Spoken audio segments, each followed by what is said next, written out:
ડેડિયાપાડાના ધારાસભ્ય ચૈતર વસાવા સામે હવે ટક્કર આપવા આગામી વિધાનસભાની ચૂંટણીમાં મહેશ વસાવા મેદાને આવી શકે છે। પૂર્વ ધારાસભ્ય મહેશ વસાવા આજે કોંગ્રેસમાં તેમણે એન્ટ્રી કરી છે અને કોંગ્રેસમાં જોડાતા ડેડિયાપાડાના ધારાસભ્ય ચૈતર વસાવા સામે મહેશ વસાવાએ પ્રહાર કરવાનું શરૂઆત કરી છે। સાથે જ ચૂંટણીના જંગમાં હવે ચૈતર વસાવા સામે તેમણે હોવાની વાત પણ કરી છે। શું છે આ સમગ્ર મામલો, વાત કરીશું આ વિડીયો।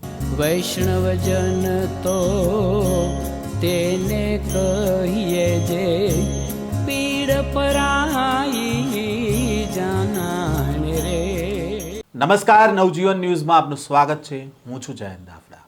ડેડિયાપાડાના પૂર્વ ધારાસભ્ય મહેશ વસાવાએ હવે કોંગ્રેસનો હાથ પકડ્યો છે। દાહોદમાં કોંગ્રેસની જન આક્રોશ સભાનું સમાપન થયું તે કાર્યક્રમમાં મહેશ વસાવા પહોંચે છે અને કોંગ્રેસનો ખેસ ધારણ કરે છે। મહેશ વસાવા એ પિતા છોટુભાઈ વસાવા સામે બળવો કર્યો હતો જે તે સમયે। ત્યારબાદ મહેશ વસાવા ભાજપમાં જોડાયા હતા। થોડા સમય અગાઉ મહેશ વસાવાએ ભાજપ સાથે છેડો ફાડ્યો હતો, રાજીનામું આપ્યું હતું અને આજે તેઓ કંબોઈ ખાતે કોંગ્રેસમાં જોડાયા છે। કોંગ્રેસમાં જોડાતા ચૈતર વસાવા વિશે શું કહી રહ્યા છે મહેશ વસાવા, તેમને સાંભળીએ। जय संविधान, जय भारत, जय कांग्रेस। बधाने नवाई लगती हसे क्या कांग्रेस में आज આવી ગયા કે અમારે ફોર ને છક્કા લગાવવા પડે ને, કેમ કે આદિવાસી વિસ્તાર આદિ અનાદિ કાળથી અહીં વસે છે।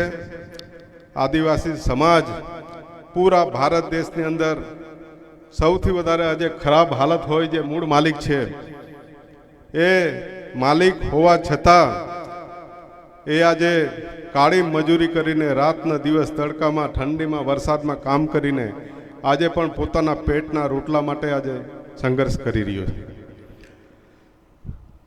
તો આજે ખાસ કરીને હું કોંગ્રેસમાં એટલા માટે જોઈન થયો છું કે હું વર્ષોથી જોઈ રહ્યો છું અમારા ગરીબોના મસીહા છોટુભાઈ વસાવા સાહેબે સંઘર્ષ કર્યો અને સંઘર્ષ કરીને લોકોને જાગૃત કર્યા, જળ જમીન જંગલ માટે લડતો કરી। જેવી રીતે અંગ્રેજોની સામે આદિવાસી સમાજે બિરસા દાદા, ટંટિયા મામા, તિલક માંજી, ગુરુ ગોવિંદજી, મોતીલાલ તેજાવત આ બધાએ આપણા સંઘર્ષ કર્યા છે અને હજારો લોકોની અહીં ગાડી હત્યાઓ થઈ છે। એમણે પણ આ દેશને અંગ્રેજોની સામે લડાઈ કરી। અહીં ગોળા અંગ્રેજો આવ્યા હતા, એને ભગાડી દીધા। આદિવાસીઓ કોઈ ક્યારેય નમતું નથી આપી। એટલે કાળા અંગ્રેજો જે બેઠા છે દિલ્હીની અંદર ને જે આ સમાજને લૂંટવાનું કામ કરે છે એ લોકો સમજી જાય કે અમારો આદિવાસી સમાજ, એસસી સમાજ, ઓબીસી સમાજ, માઇનોરિટી સમાજ જે દિવસે અમે સંગઠિત થઈ જઈશું, જાગૃત થઈ જઈશું, ભેગા થઈ જઈશું, તે દિવસે બહારથી આવેલા લોકોને અમે અહીંથી બહાર કરી દઈશું। કારણ કે આદિવાસી વિસ્તારની અંદર જળ જમીન જંગલ લૂંટવા માટેનું કામ કર્યું છે। અમારે તો આજે વધારે નથી કહેવું, ખાસ કરીને મારે આજે ગુજરાતના આપણા પ્રભારી જે મારું કોંગ્રેસમાં જેમણે જોઈન કરાવ્યું અમિતભાઈ ચાવડા અને સાથે મુકુલ વાસનિકજી, સાથે સ્ટેજ પર બેઠેલા સૌ કોઈ ધારાસભ્ય શ્રી, માજી ધારાસભ્ય શ્રી અને કોંગ્રેસ પક્ષના હોદ્દેદારો સામે ભાઈઓ બહેનો યુવાનો સૌને હું આહવાન કરું છું કે આવનારા સમયની અંદર ઉમરગામથી અંબાજી સુધી આપણી લડત ચાલુ રહેશે। અમે બોલવા કરતાં કામ વધારે કરીશું। ગામડે ગામડે જઈને અમે મિટિંગો કરીશું, શિબિરો કરીશું અને આખું સંગઠન સમાજનું એસસી એસટી ઓબીસી માઇનોરિટીનું સંગઠનો બનાવીશું। ને આપણે જે આ ચૂંટણી હમણાં તાલુકા જિલ્લાની જે ચૂંટણીઓ આવી રહી છે એમાં અમે પરિણામો લાવીને બતાવીશું। આપ તમે જોઈ લો, 14 જિલ્લાઓ 52 તાલુકા ગુજરાતની અંદર છે, એની અંદર અમે જબરજસ્ત મહેનત કરીશું। બીજું સાથે સાથે અત્યારે આ ભારતીય જનતા પાર્ટી ભાજપ આદિવાસી વિસ્તારમાં એક પ્રાણીને લાવ્યા છે। દિલ્હીથી આવેલા ઠગ લોકોનો એક એજન્ડા ગાડી બન્યો છે ગુજરાત જોડો યાત્રા કરવા માટે। એ ગુજરાત જોડો યાત્રા નથી, આદિવાસી તોડો યાત્રા કરે છે એ માણસ। કેમ કે એને આપણે સબક શીખવવો પડશે. એનું કારણ છે કે પણ ભાજપનું પ્યાદુજ છે, બે ટીમ છે, એ આરએસએસની પેદાઈશ છે. અરવિંદ કેજરીવાલને આ અન્ના હજારે અને આ ભાજપે જ પેદા કર્યા છે. આ એના જ દીકરા છે, ભાજપના જ દીકરા છે. એટલે એવા લોકોને ઓળખી લેજો. એનું કારણ છે કે આવા માણસોને હાથા બનાવી, આપણે જ્યારે જંગલ કાપવાનું હોય તો આપણે લાકડીનો હાથો જોઈએ તો જંગલ કાપી શકીએ. માટે આ વિસ્તારમાં એક હાથો બનાવ્યો છે આદિવાસી વિસ્તારમાં, જેણે આ વિસ્તારની અંદર આ બાજુથી તે બાજુ દોડવાનું કામ કર્યું, પણ એ શું કંઈ ઉગવાનું નથી. સાહેબ, હું ડેડિયાપાડામાં 22 વર્ષ લડ્યો છું. હું 2 વખત ધારાસભ્ય બન્યા છે. એ આજે જ્યાંથી ધારાસભ્ય છે ને, એમની એક પણ સીટ ત્યાં ગાડી તાલુકા જિલ્લામાં પણ નહીં આવવા દઈએ ને આવનારી વિધાનસભા પણ અમે એમને ત્યાં હરાવી દઈશું. અને આ ભરૂચની અંદરથી જ્યારે ભરૂચની ભૌગોલિક પરિસ્થિતિ છે, આદિવાસી, મુસ્લિમ, ઓબીસી અને એસસી આ મોટી વસ્તી છે. આવનારા સમયની અંદર તાલુકા અને જિલ્લા પંચાયતો અમે નર્મદા અને ભરૂચ જિલ્લામાંથી ઊભી કરીશું. આખા ગુજરાતની અંદર અમે ફરીથી આ કોંગ્રેસને ઊભી કરશું. જેવી રીતે 31 જિલ્લા પંચાયતો આગળ હતી, એવી રીતે જિલ્લા પંચાયતો અને નગરપાલિકાઓમાં બહુમતી આવવાની છે. એ દિવસે ગરીબોનો રાજ આવશે. આ ગરીબો માટે, જળ જમીન જંગલ માટે લડશું. ને ખાસ કરીને ઉમરગામથી અંબાજી સુધી આ વિસ્તારમાં સિંચાઈનું પાણી નથી. આ એક ખેતરમાં અમે સિંચાઈ માટે પાણી લાવીશું.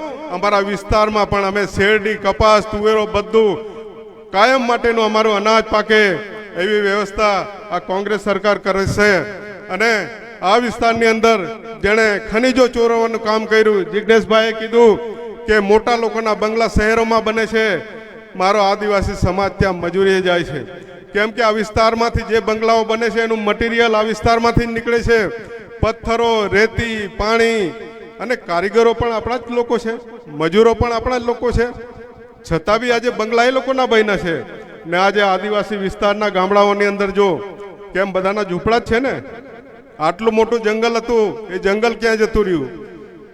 એટલે આવનારા સમયની અંદર આ સમાજની લડત લડવા માટે અમે ભેગા થયા છે. આવનારા સમયમાં અમે ખૂબ અમારી સાથે કોંગ્રેસ આદિવાસી અધ્યક્ષ તરીકે રાજુભાઈ પારગી ગુજરાત, અને સાથે સાથે અમારા ધારાસભ્ય આનંદભાઈ, જિજ્ઞેશભાઈ, સાથે અમારા અમે બધા એવો નિર્ણય કર્યો છે કે ઉમરગામથી અંબાજી સુધી અમને પૂરું માર્ગદર્શન અમિતભાઈ ચાવડા સાહેબ અને મુકુલ વાઘસેજી અને સાથી અમારા પ્રભારી, નામ તો હવે પેલવેલા છે એટલે બધું ખ્યાલ નથી, પણ અમે ચોક્કસ આ લડાઈ લડ્યા છે.